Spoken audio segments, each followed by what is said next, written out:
ដើរផ្សារឃើញគេមានលក់ដំឡូងពណ៌ស្វាយនៅអឺរ៉ុបនេះកម្រឃើញគេមានលក់ដំឡូងពណ៌ស្វាយណាស់យូរបានជួបម្ដងដូច្នេះត្រូវតែទិញហើយទិញយកមកធ្វើនំក្រូចនេះឯង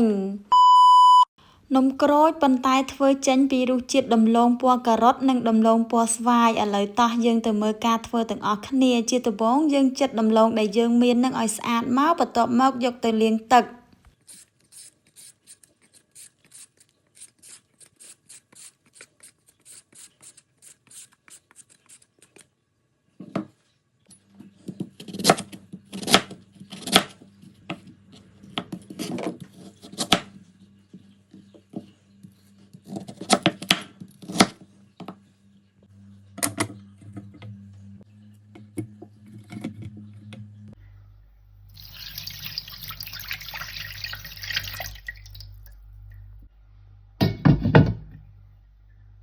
ដំឡូងនេះយកទៅចំហុយចោលរយៈពេល10នាទីគឺថាផុយល្មួតល្អមែនតើឥឡូវនេះយើងចាប់ដាក់ចានបន្ទាប់ពីចាប់ដាក់ចានហើយយើងម្លែកវាចេញជាពីរ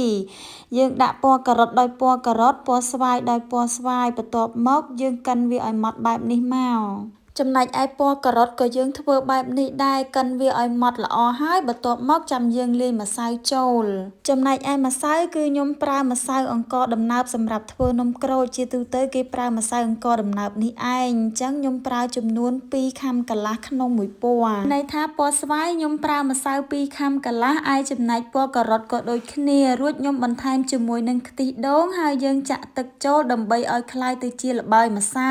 ច្បល់ម្សៅឲ្យសព្វល្អជាមួយនឹងដំឡូងមកបន្ទាប់មកខ្ញុំបន្ថែមជាមួយនឹងម្សៅស្រួយចំនួន2ស្លាបព្រាដើម្បីឲ្យនំរបស់យើងកាន់តែស្រួយចំណែកឯម្សៅដំឡូងនេះខ្ញុំមិនចាំបាច់ត្រូវប្រើស្ករទេពីព្រោះវាមានជាតិផ្អែមចេញពីដំឡូងហើយការប្រើដំឡូងនេះផងដែរគឺទី1បានពណ៌ស្រស់ស្អាតមែនតើទី2គឺមានជាតិផ្អែមចេញពីដំឡូងឯចំណុចទី3នោះគឺធ្វើឲ្យសាច់នំរបស់យើងខាងក្នុងទន់ទោះបីត្រជាក់ទៅក៏នំនឹងអត់រឹងដែរហើយយើងបន្ថែមម្សៅស្រួយពីព្រោះនៅពេលដែលយើងបំពងក្តៅនឹងគឺថាស្រួយល្អមែនតើប៉ុន្តែសាច់ខាងក្នុងគឺទន់ឆ្ងាញ់ឥឡូវនេះម្សៅរបស់យើងក៏បានរួចរាល់ចំណែកស្នូលរបស់យើងក៏រួចរាល់ដែរដូច្នេះយើងមកលុញវាឲ្យមូលបែបនេះបន្ទាប់មកយកទៅជ្រលក់ជាមួយនឹងល្ងដើម្បីបន្ថែមរសជាតិមួយកម្រិតទៀតយើងធ្វើបែបនេះរហូតទាល់តែអស់ម្សៅពណ៌ស្វាយនិងអស់ម្សៅពណ៌ការ៉ុតផងដែរ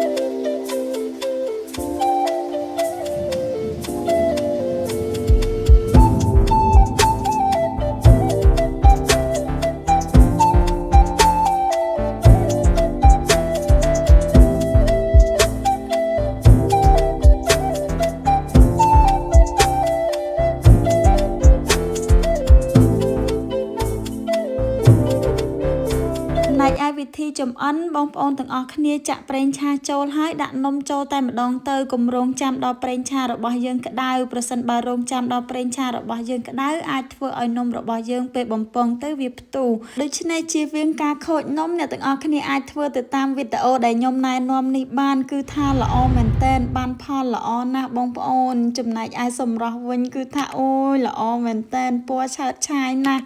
អូខេអញ្ចឹងវីដេអូនេះមានតែប៉ុណ្្នឹងបើសិនជាមានកំហុសខុសឆ្គងអីសូមខន្តីអភ័យទោសផងអរគុណជម្រាបលាជួបគ្នាជាមួយនឹងវីដេអូក្រោយ